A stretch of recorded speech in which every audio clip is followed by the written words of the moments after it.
تم یہاں کیا کر رہے ہو؟ نواز عالم نے اسے پولیس فورس کے ہمراہ گھر میں داخل ہوتے دیکھ کر غصیلے لہجے میں کہا، کمال ہے عالم صاحب، میں یونیفارم میں اپنے ساتھیوں کے ساتھ آپ کے گھر کھڑا ہوں، آپ پھر بھی پوچھ رہے ہیں؟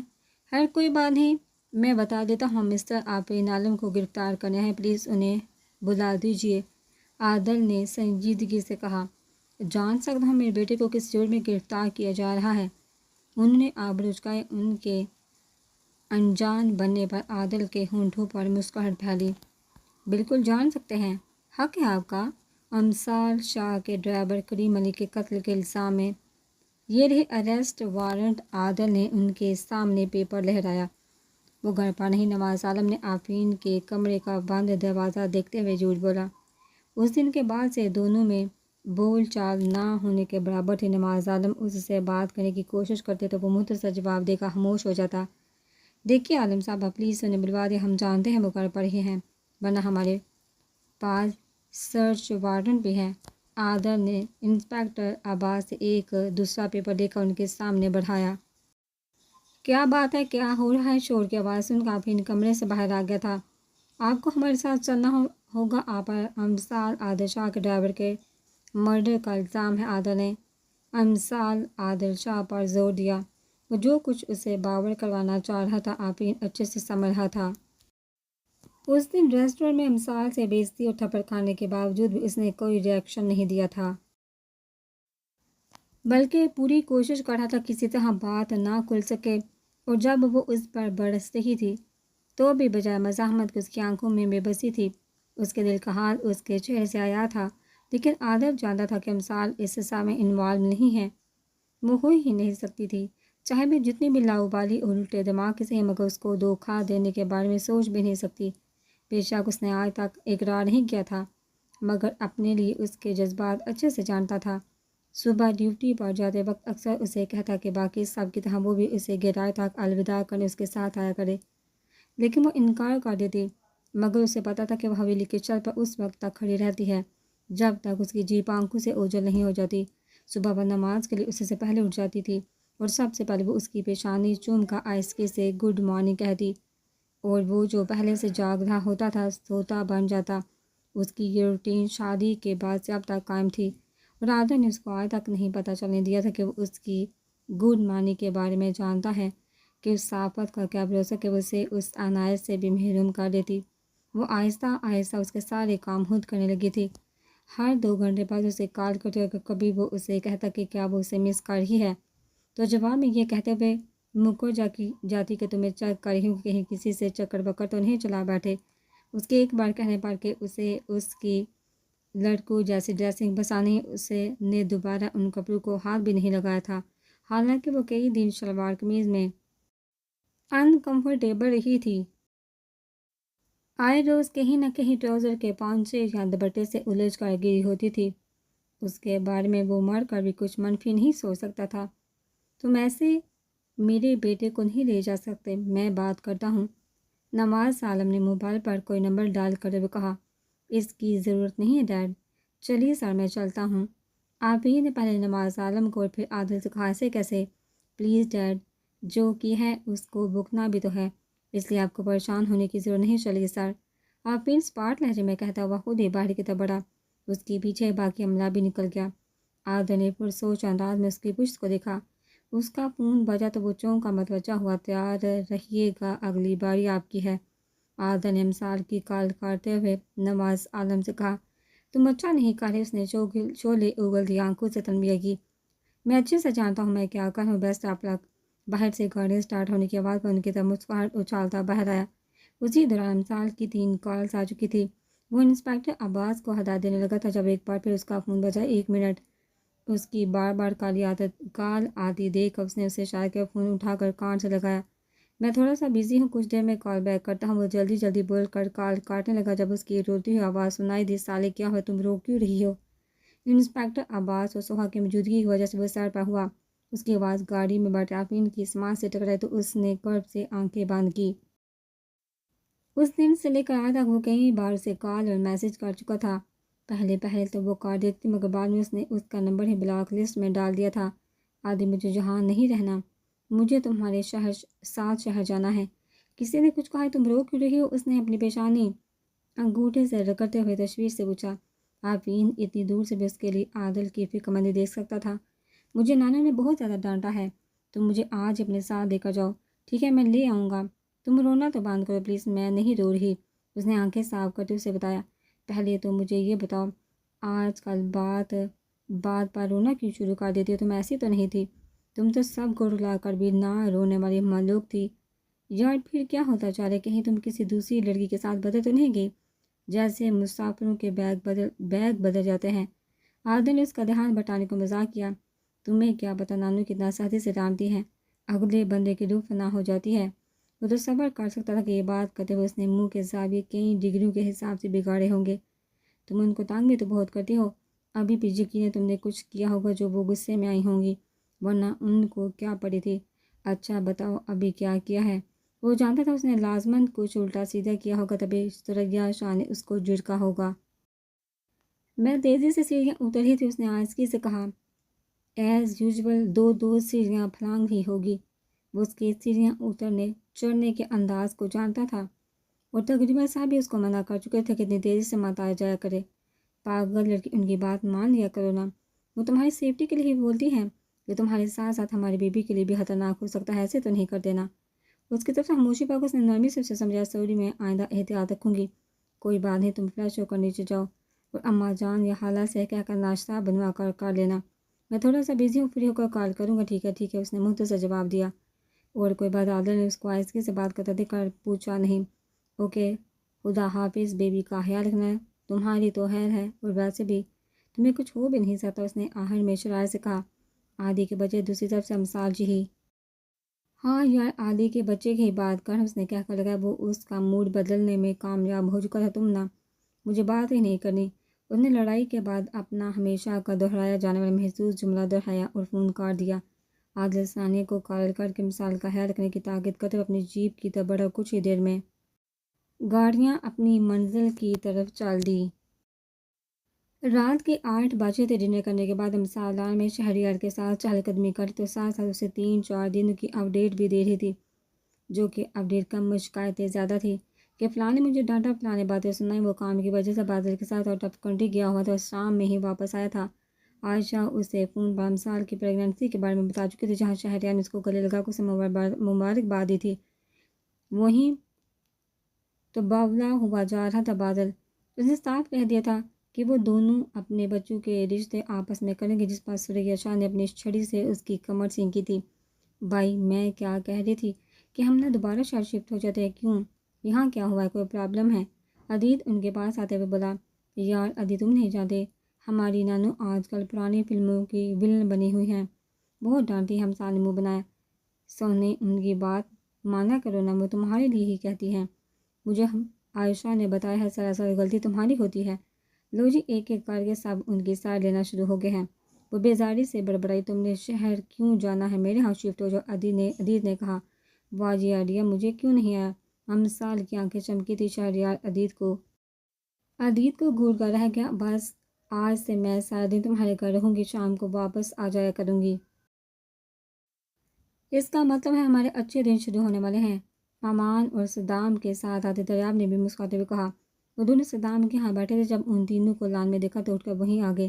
نا جی، جتنی ہمارے بغیر اپنی 25-30 سالہ زندگی میں عیش کرنی تکالی، اب وہ دن بھول جائیے جب آپ اکیلے راج کیا کریں گے۔ او یار، ہم نے راج کیا کرنا، تم دونوں بہن بھائی ہمیں سکون سے سانس لینے دو۔ وہی کافی ہے، امان کرسی کھینچ کر بیٹھتے ہوئے بولا۔ وہ تو آپ لوگ اب بھول ہی جائیے، کیونکہ خیر سے جونیئر فتنے کی آمد ہونے والی ہے۔ امثال کا بیبی ہوگا تو سمجھ سے 2-4 پیر آگے ہی ہوگا۔ وہ کیا کہتے ہیں؟ یک نہ شدھ دو شدھ ثانیہ اس کے سامنے چائے کی ٹرے رکھتے ہوئے بولی۔ خبردار جو میری بیبی کے بارے میں کچھ بھی بولا تو۔ امثال اسے آنکھیں دکھائی۔ اے لو، بیبی آیا نہیں اور ماں پہلے اماں بن ہی ہے۔ اس نے سر ڈٹ کر، ویسے سالے کی بات بتاؤ، تم اپنے بچوں کی شادیاں کہاں کرو گی؟ جہاں تک میں جانتا ہوں، ہمیں سے تو کوئی بھی یہ رسک نہیں لے گا۔ تمہیں برداشت کرتے کرتے اس وقت تک تو ہمارے اتنا اسٹیمنا ہی نہیں بچے گا کہ تمہارے بچوں کو بھی برداشت کر سکے۔ صدام نے اسے چھیڑا۔ تمہیں یہ خوش فہمی کیوں کر لاحق ہوئی؟ میں اپنے بچوں کے رشتے تمہارے ہاں کروں گی۔ ماشاءاللہ سے اللہ سلامت رکھے، میرے 3 بھائی ہیں، بیٹی شہری بائی کے ہاں اور بیٹا ادی کے ہاں بیاہوں گی۔ اس نے چٹکی بجاتے ہوئے اپنا پلان بتایا۔ اور میں کہاں گیا؟ بازر نے اس کے پاس بیٹھے اس کے بال کھینچے۔ لے بھائی شہری پہلی بہن اور پھر بانجی، تیری ساری زندگی بڑے مزے سے گزرنے والی ہے۔ ماں نے کہکا لگایا تو وہ مسکرا دیا۔ تم مجھے چھوڑ دو گی، اپنی ٹوینی کو چھوڑ دو گی؟ بازل نے اپنے نہ بہنے والے آنسو صاف کیے۔ اب ایکٹنگ بند کرو، تمہیں بھلا کیسے چھوڑ سکتی ہوں؟ ہمسا نے اس کی کمر میں مکہ مارتے ہوئے کہا۔ چھوڑ سکتی بھی نہیں، میرے علاوہ تمہیں برداشت کون کرے گا؟ بازل نے اسے چڑھایا۔ عادل تھانے سے واپس آیا تو ان کو ایک نظر دیکھتا ہوا اندر کی جانب جانے لگا۔ جب ہمسا نے اسے آواز دے کر بلایا، ہیری سب یہاں محفل لگائے بیٹھے ہو؟ تمہاری بیوی اپنے بچوں کے رشتے کری اور پہلی ماں دیکھی ہے جو خود اپنے منہ سے کہہ رہی ہے کہ اسے اپنی بیٹی کا رشتہ فلاں جگہ کرنا ہے۔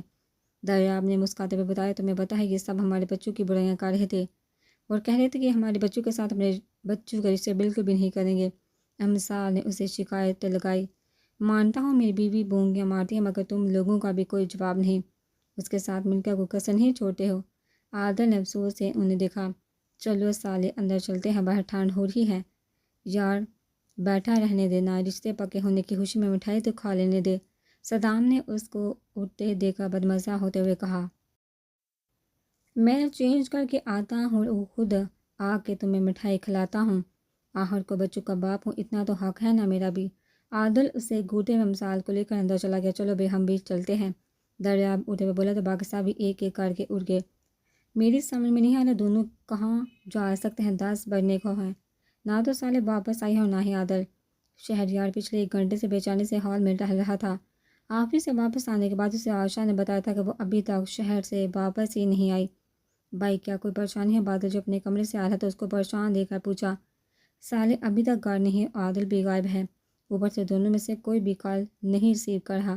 تمہیں کچھ پتہ ہے کیا؟ انہوں نے کہیں جانا تھا۔ لو دونوں نہیں ہیں تو ظاہر ہے ڈیٹ پڑ گئے ہوں گے۔ بادل نے شرارت سے کہا تب اس کو نظر انداز کرتے ہوئے عدید کا نمبر ڈائل کرنے لگا۔ اب اس کو کیا مصیبت ہے، یہ کیوں فون نہیں اٹھا رہا؟ عدید کو فون نہ اٹھاتا پا کر وہ جلایا۔ اس کے بار بار فون کرنے پر بھی اس کی طرف سے کوئی جواب نہ پا کر وہ عدید کی طرف گیا۔ وہاں سے سدھا نے اسے بتایا کہ اسے 2 گھنٹے پہلے کسی کا فون آیا تھا تو کافی پریشانی میں گھر سے نکل گیا تھا۔ اس کی بات سن کر اسے صحیح معنوں نے تشویش نے آن گرا تھا۔ کیا بات ہے بیٹا، اتنی رات کو کیوں بکھلائے پھر رہے ہو؟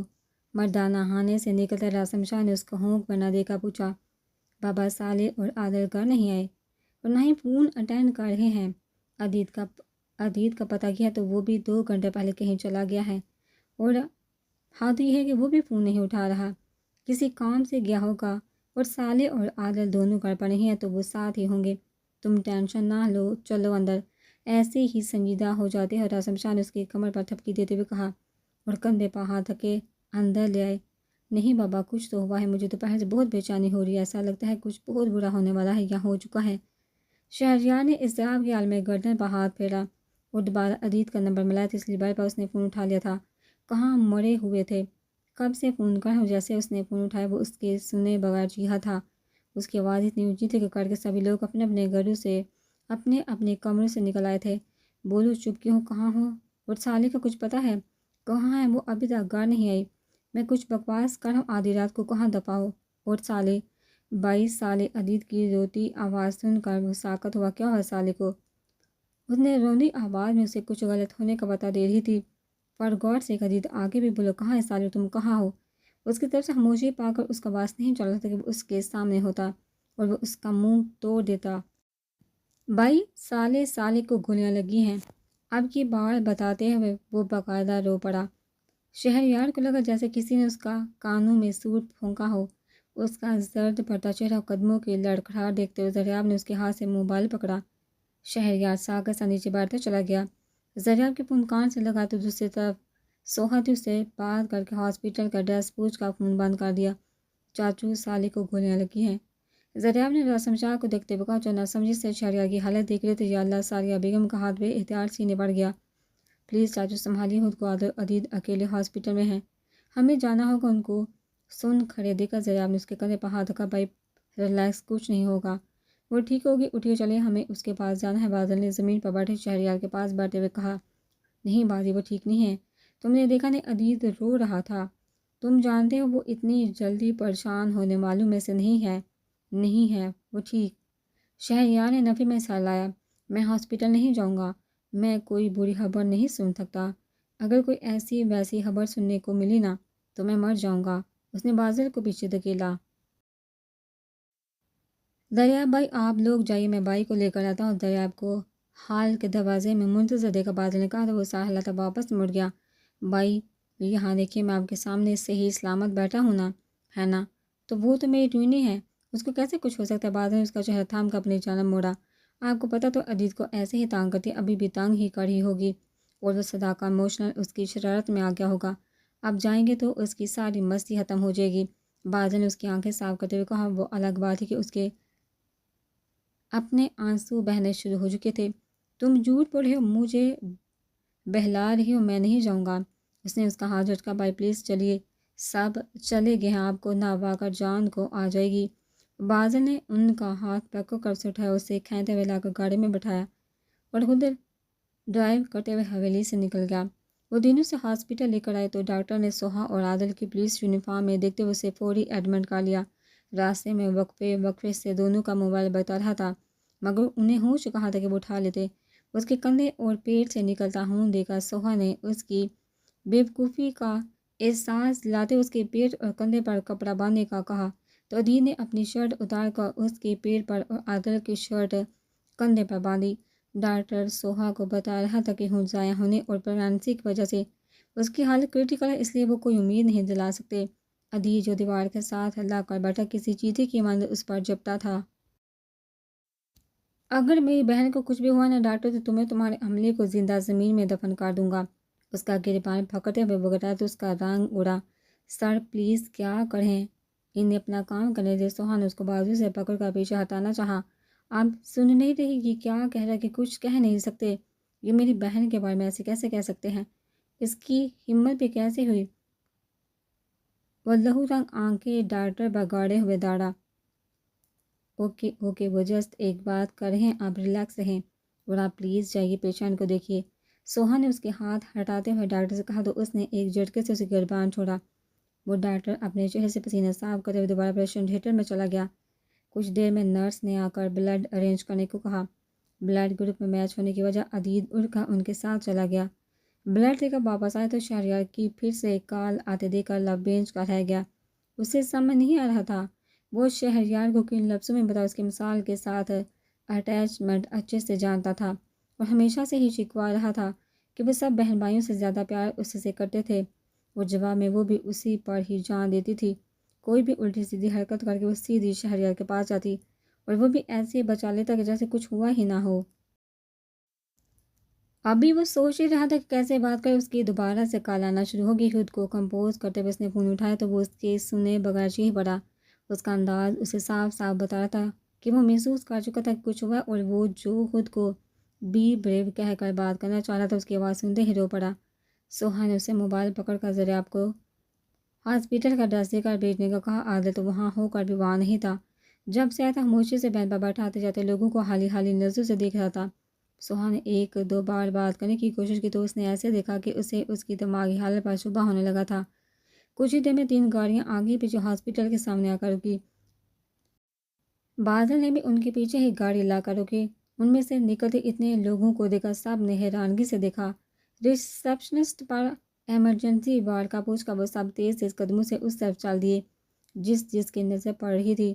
اس نے ایک بار رک کر ضرور دیکھا تھا، پھر یہ سوچ کر چل دیے شاید کوئی بڑی ہستی یہاں ایڈمٹ ہے، اس لیے اتنے لوگ عیادت کو آئے ہیں۔ وہ کہاں جانتے تھے کہ یہاں وہ طوطا ہے جس میں کئی لوگوں کی جان بستی ہے۔ سنو، کیا یہاں کوئی پولیٹیشین وغیرہ ایڈمٹ ہے جو اتنے لوگ اکٹھے ہیں؟ ایک نرس نے ریسپشن پر رک کر پوچھا۔ یہ لوگ ایمرجنسی وارڈ کا پوچھیں، وہاں تو شام کو ایک لڑکیاں ہے جس کو گولیاں لگی ہیں۔ اب پتہ نہیں وہ کون ہے، ریسپشنسٹ نے جواب دیا۔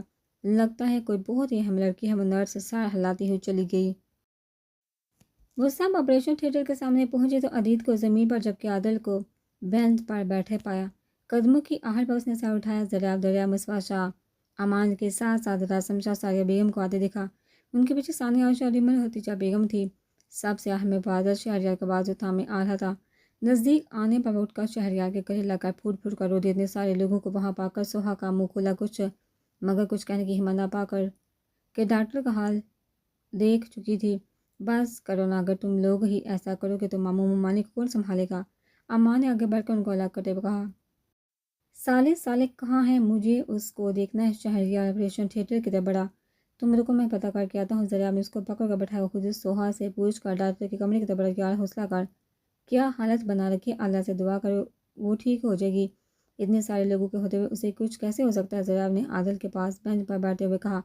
وہ ٹھیک نہیں تو ذرا عادل بنا اس کی طرف دیکھتے ہوئے بڑبڑایا۔ ہو جائے گی ٹھیک، چل اٹھ جا کر نفل پڑھ، اللہ سے دعا کر، بیوی کے حق میں شوہر کی اور شوہر کے حق میں بیوی کی دعا اللہ بہت جلدی سنتا ہے۔ ذرا نے اسے زبردستی اٹھایا اور لے جا کر ہاسپٹل کے مسجد میں لے کر آیا۔ چل جا کر اللہ سے مانگ اسے اور لے کر واپس آنا۔ اس کے ادم اور طوفان مچانے کی عادت ہوگی، اس کے بغیر حویلی میں اب کسی کا بھی دل نہیں لگے گا۔ دریاب اپنی شرٹ اتار کر اسے دیتا ہوا بولا تو وہ خاموشی سے جا کر وضو کرنے لگا۔ یا اللہ اپنا رحم کرنا، ورنہ ان 3-4 لوگوں کو پاگل ہونے سے کوئی نہیں بچا سکتا۔ دریاب آسمان کی طرف دیکھتے ہوئے بڑبڑائے۔ آدھے گھنٹے تک جمال شاہ حویلی کے لوگ بھی پہنچ چکے تھے اور سوہا کا ایک بار پھر منہ کھلا تھا۔ کوریڈور میں ایک میلہ سا لگ گیا تھا۔ صدام اور راشد شاہ کے روکنے کے باوجود ثریا شاہ ساتھ آ گئی تھی۔ کیا ہو رہا ہے؟ یہ ہاسپٹل ہے، کوئی پارک نہیں جو آپ سب لوگ یہاں جمع ہو گئے ہیں؟ آپ لوگ پلیز راشد ذرا کم کرے۔ راؤنڈ پر آئے ڈاکٹر نے ان سب کو دیکھتے ہوئے سخت لہجے میں کہا۔ وہ بہن جا کر پیشنٹ کو دیکھو، ہم آپ کا ہاسپٹل لے کر بھاگ نہیں رہے ہیں۔ ثانیہ بنا کوئی لحاظ کیے بولی۔ واٹ؟ اس نے رکا اسے گھورا۔ وہ گارڈ یہاں ایک سے بڑھ کر ایک ہے، لگتا ہے طالبان کے خاندان سے تعلق رکھتے ہیں، جو ذرا سی بات پر بڑک اٹھتے ہیں۔ سوہا بڑبڑاتے ہوئے آگے اور اس ڈاکٹر کو سمجھا بجھا کر بیجو سے بے احتیاط اندر پڑی لڑکی پر رشک محسوس ہوا تھا، جس کے لیے باہر اتنے لوگ پریشان تھے اور وہ اندر بے خبر سو رہی تھی۔ اس کے دل سے بے سہاتا اس کی صحت یابی کی دعا نکلی۔ وہ اس وقت رضیہ کی گود میں سر رکھے لیٹا ہوا تھا۔ اسے آواز کے ذریعے ہی پتہ چلا تھا کہ نماز عالم پکڑا گیا ہے، مگر ریسٹ ہونے سے پہلے اس نے مثال کو چہاسا زخمی کر دیا ہے۔ ماما وہ ٹھیک تو ہو جائے گی نا؟ اس نے لیٹے لیٹے پوچھا۔ دعا کرو وہ ٹھیک ہو جائے آپ ہی، ورنہ تمہارا باپ اس دنیا میں عبرت کا نشان بن کر رہ جائے گا۔ رضیہ چچی نے سنجیدگی سے کہا تو وہ اٹھ کر بیٹھا۔ میں سمجھا نہیں، یہ لوگ پہلے شہر رہتے تھے، ان کو گاؤں شفٹ ہوئے ابھی صرف 2 سال ہی ہوئے ہیں۔ ان دنوں میں وہ نئے شفٹ ہوئے تھے جب ایک دن عادل صاحب نے غصے میں آ کر چائے کا ایک کپ زمین پر پٹا۔ اتفاق کے طور پر چائے کی کچھ چھینٹے اور ایک کرچی مثال کے پاؤں پر لگی تھی۔ عزیز صاحب کام کی وجہ سے دبئی گئے ہوئے تھے، انہیں پاکستان واپس آنے میں صرف 3 سے 4 گھنٹے لگے تھے اور آتے ہی مار کر عادل صاحب کا برا حشر کیا تھا۔ میں اس وقت وہیں تھا، مجھے یہ دیکھ کر بہت ہنسی آئی کہ اس کے اچھا خاصا مار لینے کے بعد شہریار صاحب نے آگے بڑھ کر چھڑوایا تھا، تو جب اتنی ہلکی سی چوٹ لگنے وہ اپنے ہی کزن کا حلیہ بگاڑ سکتا ہے تو تمہارے باپ نے تو پھر اسے موت کے منہ میں پہنچا دیا ہے۔ رضیہ چچی نے سنجیدگی سے کہا اور وہ ساری بات چھوڑ کر عادل کے پٹنے پر ہی اٹکا۔ تو ایس پی صاحب صالح صاحب سے پٹ بھی چکے ہیں؟ نہ چاہتے ہوئے بھی اس کے ہونٹوں پر مسکراہٹ۔ کچھ کہا کیا؟ اس کو بڑبڑاتا دیکھا انہوں نے پوچھا تو وہ نفی میں سال آ گیا۔ تم سو جاؤ، میں ذرا نفل پڑھ کے آتی ہوں، تم بھی دعا کرنا وہ ٹھیک ہو جائے، اس نے میرا بہت خیال رکھا ہے، وہ کہتی ہوئی اٹھ گئی۔ پیچھے وہ تصور میں عادل کو پٹتا ہوا دیکھ رہا تھا۔ 2 گھنٹے ہونے کو ہیں، یہ لوگ کچھ بتا کیوں نہیں رہے؟ شہریار نے آپریشن تھیٹر کے دروازے پر بنی چھوٹی سی شیشے کی کھڑکی سے مثال کو دیکھتے ہوئے بے چینی سے کہا۔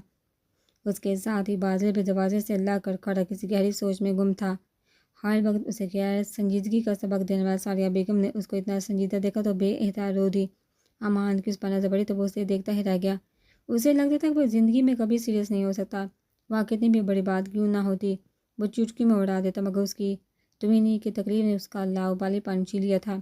ان سب کو مثال سے زیادہ باہر بیٹھے لوگوں کی حالت رلا رہی تھی۔ وہ اپنی آنکھوں میں آئینہ میں چھپانے کا روح موڑ گیا۔ آ جاتے ہیں، تم تسلی رکھو، ستام نے کہا۔ حالا پلیز پانی پی لیں، کب سے روئی جا رہی ہیں، آپ کا بی پی ہائی ہو جائے گا۔ ثانیہ نے پانی کا گلاس ان کی طرف بڑھایا تو انہوں نے 2 گھونٹ لے کر واپس کر دیا۔ میری بچی کو پتہ نہیں کس کی نظر لگی، جب سے یہاں آئے ہیں اس کے ساتھ کچھ نہ کچھ برا ہی ہو رہا ہے، اس سے تو اچھا تھا ہم آتے ہی نہیں۔ ساریہ بیگم نے آنسو پوچھتے ہوئے کہا۔ اللہ پاک پر بھروسہ رکھیے، وہ بہت غفور اور رحیم ہے، سب ٹھیک کر دے گا۔ وہ دیکھ رہا کہ ایک اس کی تکلیف سے کتنے لوگ دکھی ہیں، تو اتنے لوگوں کو کیسے تکلیف میں ڈال سکتا ہے۔ ثانیہ امی بات کر رہی تھی کہ ڈاکٹر آپریشن تھیٹر سے باہر نکلے۔ وہ سب جلدی سے ان کی طرف لپکے۔ ڈاکٹر میری بہن، شہریار نے جلدی سے پوچھا۔ پیشنٹ اللہ کے کرم سے بالکل ٹھیک ہے، مگر وی آر ریئلی سوری، ہم ان کی بیبی کو نہیں بچا پائے۔ ڈاکٹر نے پیشہ ورانہ انداز میں کہا۔ شہریار طویل سانس لیتے ہوئے بینچ پر گرنے والے انداز میں بیٹھا۔ میری بیٹی تو ٹھیک ہے نا؟ ہم مل سکتے ہیں؟ راز شاہ نے بے چینی سے کہا۔ جی سر، ماشاء اللہ سے اب وہ بالکل ٹھیک ہے۔ کچھ ہی دیر میں انہیں روم میں شفٹ کر دیا جائے گا، تو آپ مل لیجیے گا۔ ڈاکٹر کہتے ہوئے آگے بڑھ گیا۔ ادیت کے پاس سے گزرتے ہوئے اس نے رخ سے دیکھا۔ کانگریچولیشن مسٹر، آپ کی بہن اب ٹھیک ہے۔ اللہ نے آپ کی دعائیں رد نہیں کی۔ اب کی بار پیشہ ورانہ مسکراہٹ کے بجائے ایک پرخلوص مسکراہٹ ان کے چہرے پر تھی۔ سوری ڈاکٹر، میں غصے میں آ گیا تھا۔ ادیت نے شرمندگی سے کہا۔ کوئی بات نہیں، ہو جاتا ہے۔ اس کے کندھے پر ہاتھ رکھتے ہوئے وہ آگے چلے گئے۔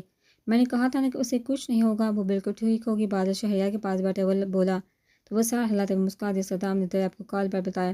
اس نے مسجد کے اندر بیٹھے عادل کو جا کر یہ خوشخبری دی تو وہ ایک بار پھر سجدے میں چلا گیا۔ کچھ دیر تک وہیں رہنے کے بعد عدیت صدام کو اشارہ کرتے ہوئے ایک سائڈ پر لے کر گیا۔ مجھے کچھ دنوں کے لیے ایک سیف جگہ چاہیے جہاں آس پاس کوئی نہ ہو۔ عدیت کی فرمائش پر صدام نے اس سے حیرت سے دیکھا۔ کیوں ایک مہمان کو ٹھہرانا ہے سیف جگہ؟ مہمان، مجھے لگتا ہے تم ابھی بھی صدمے ہو۔ صدام کو لگا شاید اس کا دماغ اپنی جگہ سے کھسک چکا ہے۔ سیف جگہ؟ مہمان، مجھے لگتا ہے تم ابھی بھی صدمے میں ہو۔ صدام کو لگا شاید اس کا دماغ اپنی جگہ سے کھسک چکا ہے۔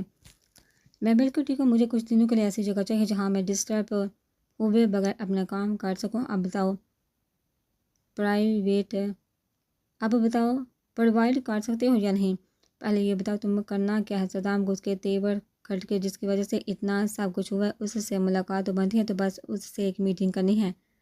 عدیت کے نہایت اطمینان سے کہنے پر اس کا سکون اورن چھو ہوا۔ واٹ، تم قانون کو ہاتھ میں لوگے؟ صدام نے بے یقینی سے اسے دیکھا۔